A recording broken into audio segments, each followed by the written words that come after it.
will soar with you above the storm. Father, you are king over the flood. I will be still, know you are God.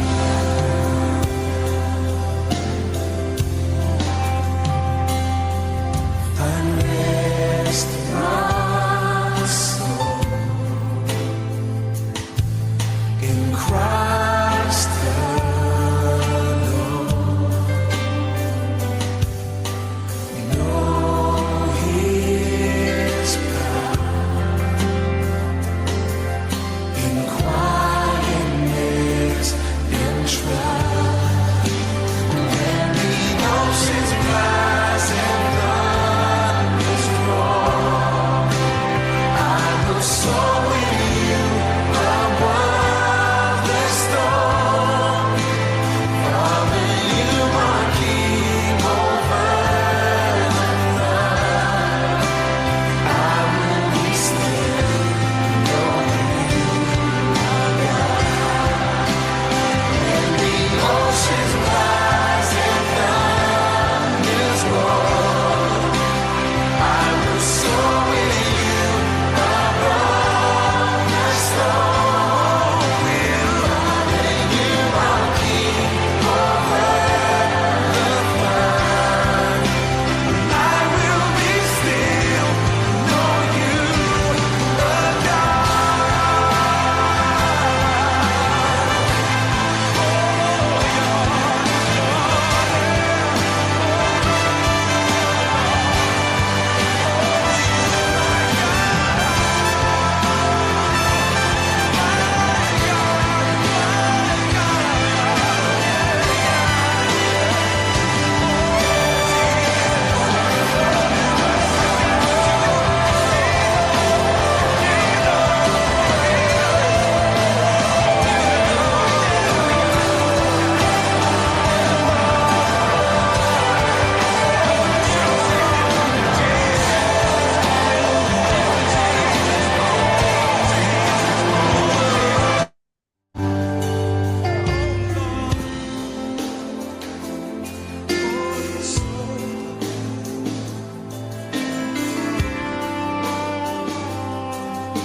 find rest, my soul in Christ alone. Know His power in quietness and trust. When the oceans rise and thunders roar, I will soar with you above the storm. Yes, I will. Father, you are king over the flood. I will be still, know you are God. When the oceans rise and thunders roar, I will soar with you above the storm. Yes, I will. Yes, I will. You are king over the flood. I will be still, know you are God. When the oceans rise and thunders roar, say, I will soar with you above the storm. You are king over every single one. I will be still, know you are God. Oh, yes, you are. Oh, yes, you are. Sa mapagpalang gabi po sa bawat isa. Ako po si Sis Ching, ang inyong makakasama ngayong gabi sa ating midweek service na magbababa po ng salita ng Diyos. Nawa, samahan niyo po ako, nilayin po ang salita ng Diyos ngayong gabi. Mananalangin po muna ako.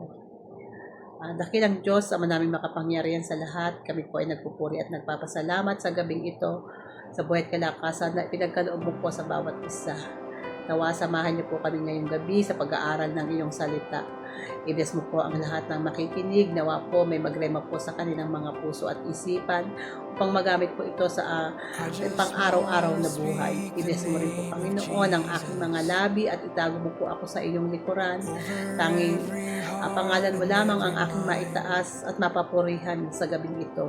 Maraming salamat po at ito po ang aking samot panalangin. In Jesus' mighty name, Amen.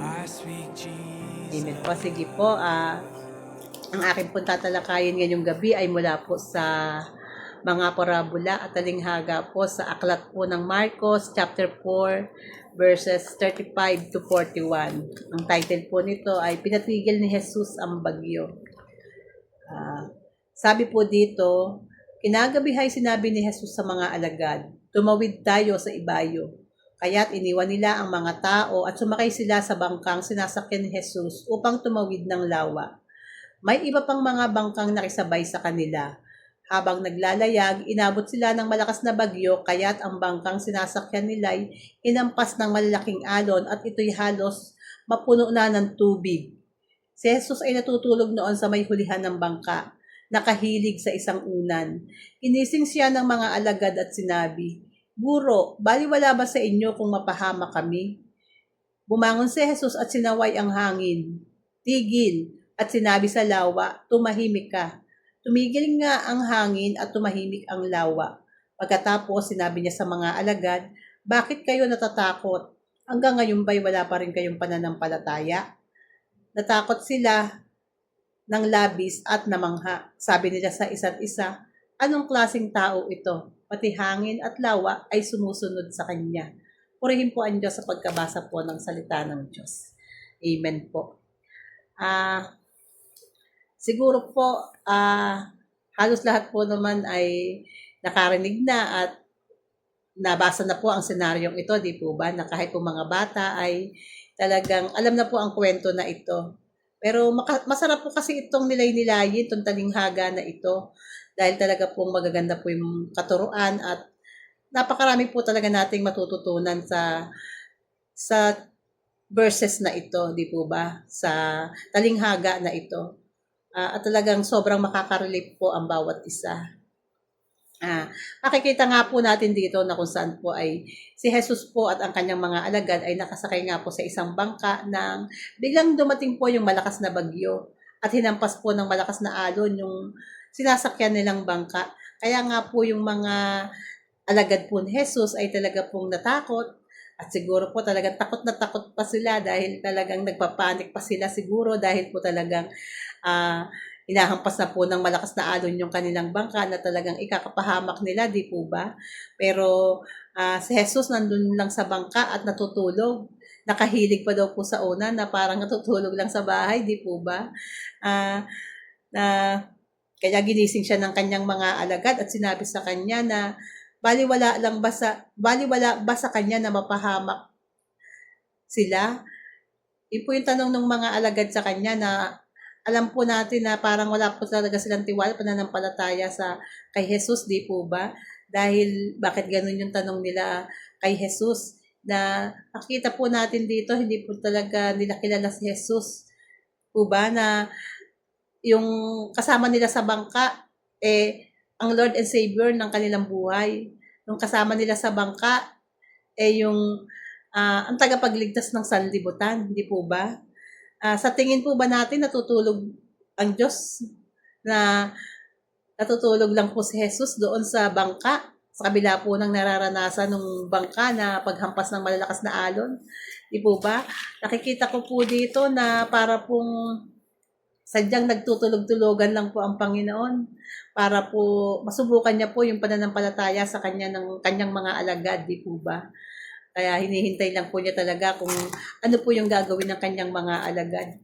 Kaya nga po nung ginising siya at nang siya'y bumangon, ay ipinakita po niya sa kanyang mga alagad yung kanyang kapangyarihan na patigilin yung hangin at pakalmahin ang lawa, na talagang nagpamangha po sa mga alagad niya na hindi po talaga nila akalain na yung kasama nila po sa bangka ay may ganong kapangyarihan, di po ba?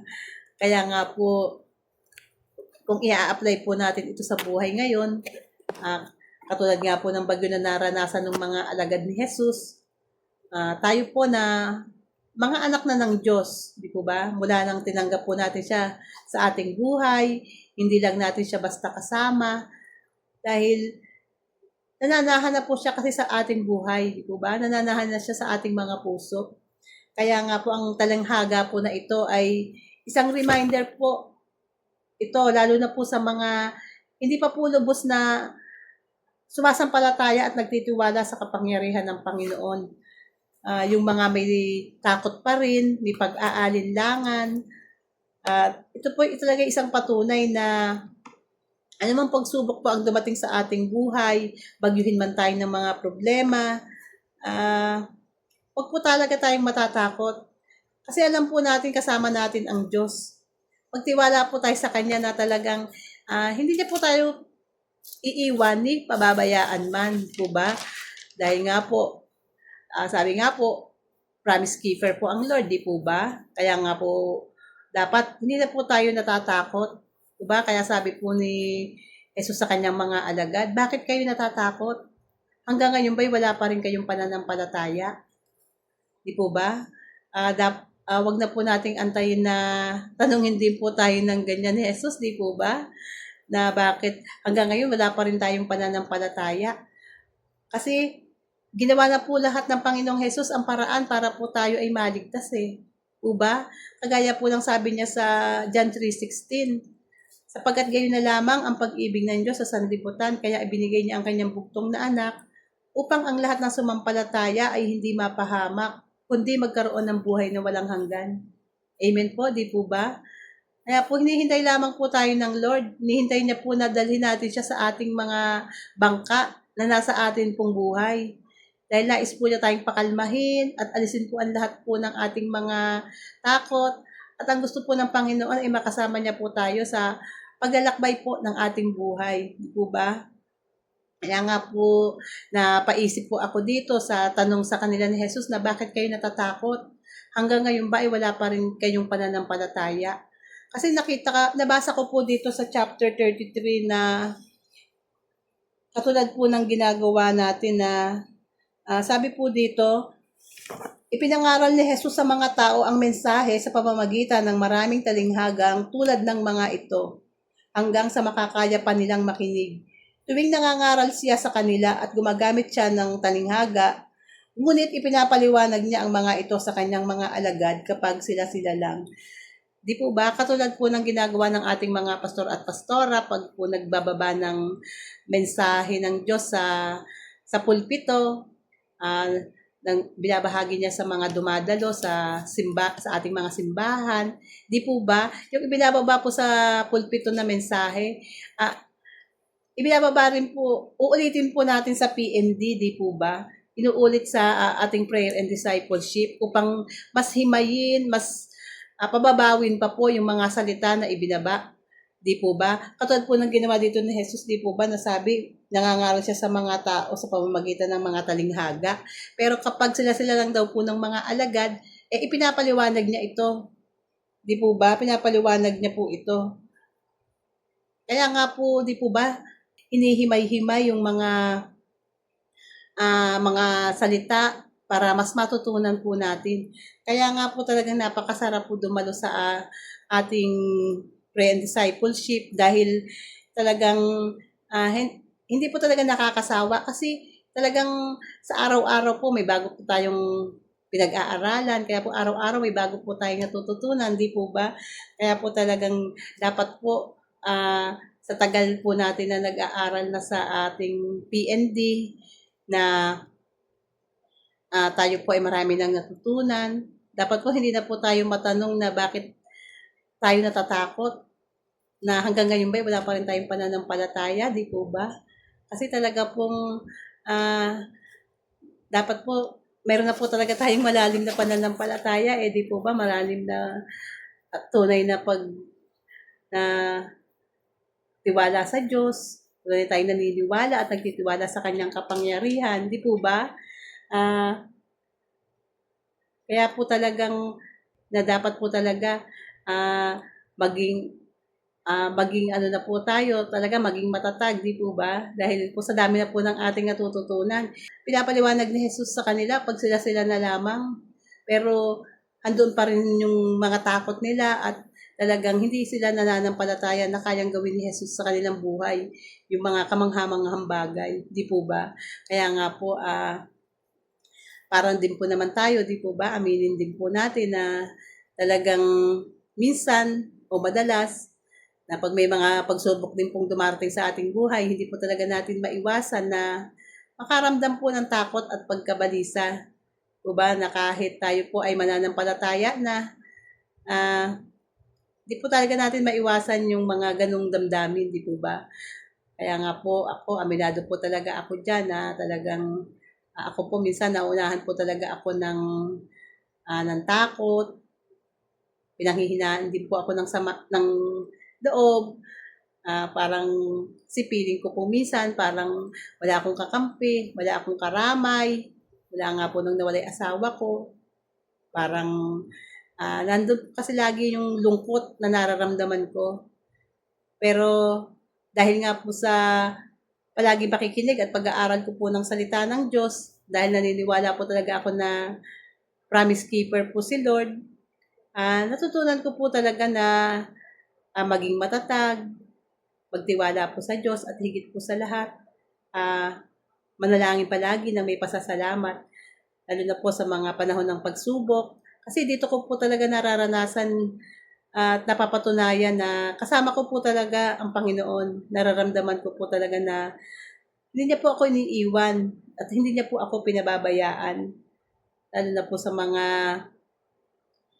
desisyon na aking ginagawa at gagawin pa. Talagang inilalapit ko po kasi muna yun sa Panginoon. Hindi po ako gumagawa ng isang bagay na hindi po talaga naaayon sa kalooban ng Panginoon at talagang isinasangguni ko po sa Panginoon at talagang pinagpe-pray ko po ang lahat ng bagay bago po ako gumawa at magdesisyon ng isang bagay. Kaya nga po, katulad nga po ng sinishare ko sinare ko na sa PND na talagang nung huminto po ako sa pagtitinda, talaga pong yung plano ko po na yon yung plano ko po na huminto po sa pagtitinda, sabi ko hanggang katapusan pa po ng March ang balak ko po yung plano ko. Kasi kakapamili ko lang po nung parang naramdaman ko na talagang pagod na po ako. Parang nahihirapan na ako sa pagtitinda kasi ang dami kong sinasakripisyo din. Katulad nga po ng anak ko rin si Justin, gusto ko po siyang matutukan na rin po talaga dahil alam ko po na malaki rin po ang pagkukulang ko sa kanya. Kaya po talagang nagkakaganon siya na talagang sabi ko nga po sa kanya, ngayon na huminto na ako, talagang tututukan na kita. Yun po. Dahil po talagang alam po ng Panginoon kasi na talagang yun naman ang puso ko eh. Kaya po talagang si Lord na po nagdesisyon at nagplano na talagang ihinto ko na. Kasi talaga pong nung last Wednesday na nagsarado na po ako, talaga pong binigyan po ako ng 2 sign ni Lord noon. Kaya po talagang biglaan lang po talaga yung pagsasarado ko noon. Ang una pong sign na ibinigay niya po sa akin talagang nag-iisip na po kasi ako kung sino po yung pwede kong pasahan ng tindahan ko. At nakita ko nga po yung isang border ko noon na bumili po sa akin. Sinabihan ko po siya na makagusto niya, siya na yung magtinda dahil ako hihinto na hanggang Marso na, hanggang katapusan na lang ng March ako magtitinda. Yun po yung sabi ko sa kanya at ang sagot niya po agad sa akin yun nga lang daw po yung iniintay niya kasi iniisip nga daw po niya na sana pag nagkaapo ako, huminto na ako. Pero sabi ko nga sa kanya, hindi ko napapaabutin na magkaapo ako bago ako huminto. At kung gusto niya, siya na lang. At talaga pong natuwa po ako dahil talagang Yun po pala yung balak niya. Kaya nga po nung sinabi ko sa kanya na hihinto na po ako, natuwa po siya dahil nga po talagang gustong-gusto niya na rin magtinda. So, yun po yung isang sign na nakita ko na talagang hindi ko na po talaga kasi pwedeng bawiin yung sinabi ko na siya na yung magtinda kasi nasabi ko na, di po ba? At saka talagang nasabik na siya, na natuwa na siya. Kaya sabi ko, ayan, matutuloy na talaga na sa katapusan, di hinto na ako. Pero talagang iba pala yung plano ng Lord kasi maya-maya nabasa ko, nag-chat si Pastora ni Shell. Umaga pa lang din, nag-chat si Pastora ni Shell sa akin na sa kanyang message, ang sabi po, Sis Jing, it is a privilege to serve God. You are chosen. Ikaw ang midweek next week. So, di po ba? Sabi ko, hindi ko po alam kung anong ire-reply ko kay Pastora noon. Sabi ko, hindi ko alam kung tatanggi ba ako. Kasi hindi naman niya ako tinanong kung pwede ako eh. Yun lang po ang sinabi niya na it is a privilege to serve God. You are chosen. Po ba? Ikaw ang midweek next week. So talagang wala po akong choice kundi sabi ko wala po akong choice na sabihin na hindi ako pwede na ayoko. Sa totoo lang po, pag po ina-assign ako, hindi po talaga ako makatanggi kasi parang pag tinanggihan ko po yung ina-assign sa akin, parang tinanggihan ko po ang Lord, di po ba? Kaya nga po sabi ko, nung nabasa ko po yun, nag-isip po muna ako kasi Wednesday po yun, Thursday po aalis po ako kasi sinama po ako ng outing ng senior ng looban sa Bataan. Ako po yung isa sa mga alalay ng mga senior.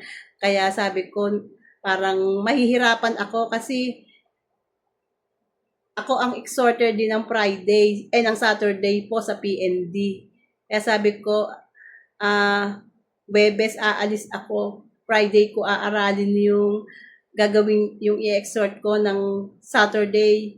So matatagalan pa ulit bago ko ma-exhort yung bago ko maaral yung itong midweek na i-exhort ko. Kaya sabi ko talagang ito na yata yung sign na talagang huminto na ako kasi talagang hindi ko po kakayanin kasi aminado po ako, hindi po ako ganun kagaling mag-exhort. Talaga pong ilang araw ko po talagang ginagawa ang naaralin bago ko po matapos yung isang i-exhort ko. Kaya nga po sabi ko yung i-exhort ko ng Sabado talagang Friday maghapon baka magkulong na ako ng kwarto na talagang para makapag-focus ako. Talagang sabi ko ihihinto ko na po talaga yung tindahan ko. Talagang iyon na yung ikalawang sign na iyon ang isa sa na talagang binigay sa akin ni Lord na talagang yung plano ko na katapusan pa yung plano niya ang nasunod kasi talagang God's plan is better than our plan, di po ba? Talagang ibinigay na niya sa akin lahat ng mga yung mga assign kasi nga po alam niya po yung laman ng puso ko na yung kabilang side pumapayag na ihinto ko na yung pagtitinda ko pero yung kabilang side nag-aalinlangan pa dahil nanghihinayang. Kaya po talagang si Lord na po yung gumawa ng paraan po ba para makapag-focus na po ako sa Kanya. Naramdaman ko po talaga nung araw ng Miyerkules last week na talaga pong kasama ko si Lord na nagplano at nagdesisyon na talagang huminto na ako dahil talagang binigyan niya ako ng mga gawain, di po ba? Na talagang hindi ko pwedeng hindian. Kaya nga po talagang nagpapasalamat po ako sa Panginoon dahil talagang it is my privilege to serve God. Po ba? Na talagang hindi po lahat ay chosen, hindi lahat nabibigyan ng pagkakataon.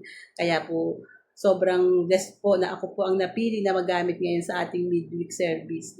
Kaya po talaga ngayon po talagang masasabi ko po na talagang sobrang blessed ko po. Sobrang saya ko na rin po na parang nakalaya po ako para pong gumaan yung sarili ko.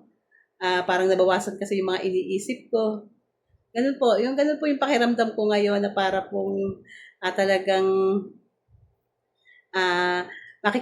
nakikita ko po na parang sabi ko, I'm free na po. Di po ba, na sa lahat na talagang ready na po ako na talagang ang lahat po ng gawain para sa Panginoon ay mapupukusan ko na po talaga. At talaga pong glory to God na talagang alam ko po na kasama ko talaga si Lord na yung akin pong income sa akin tindahan, hindi po ako nanghihinayang kasi alam ko po, dahil po sa aking pagsunod sa Panginoon, sa aking pananampalataya, alam ko po na talagang ako po ipagpapalain pa rin niya at hindi na po talaga ako iiwan, hindi po ako pababayaan sa lahat po ng aking mga pangangailangan, di po ba? Kaya po talagang glory to God po. Dahil alam ko po na na pagkasama po talaga natin ang Diyos. Pagagaanin niya po talaga ang lahat ng bagay. Hindi niya po talaga tayo pababayaan. Talagang ililigtas niya tayo sa lahat po ng kapahamakan at tutulungan niya po tayo sa lahat po ng pagsubok na dumarating sa ating buhay. At talaga pong sasamahan niya tayo at ipaparamdam niya po talaga sa atin ang kanyang pagmamahal. Amen po. Maraming salamat po at nawa po ay kahit papaano may tututunan po ang bawat isa at nawa po ang bawat isa po na nakarinig ay mabless po at patuloy pong tayong maniwala, magtiwala at magkaroon po talaga tayo ng malalim na pananampalataya sa ating Panginoon na wala po talaga tayong magagawa kung wala po sa ating buhay ang ating Panginoon. Ang Diyos lamang po, sa Diyos lamang po tayo magtiwala at manampalataya ng lubusan. Maraming salamat po at to God all the glory. Dakilang Diyos, maraming salamat po sa katagumpayan po ng aming midweek service. Salamat po sa pagsama mo sa akin. Kung maging matagumpay ito, i-bless mo po ang lahat po ng mga nakinig. At nawa po ay may nagrema po sa kanilang mga puso at isip. At nawa po, Panginoon, patuloy niyo po kami samahan, gabayan, at palaging protektahan po sa lahat po ng aming mga gagawin sa amin. Maraming salamat po. In Jesus' mighty name, Amen. God bless po. Break every stronghold, shine through the shadows, burn like a fire.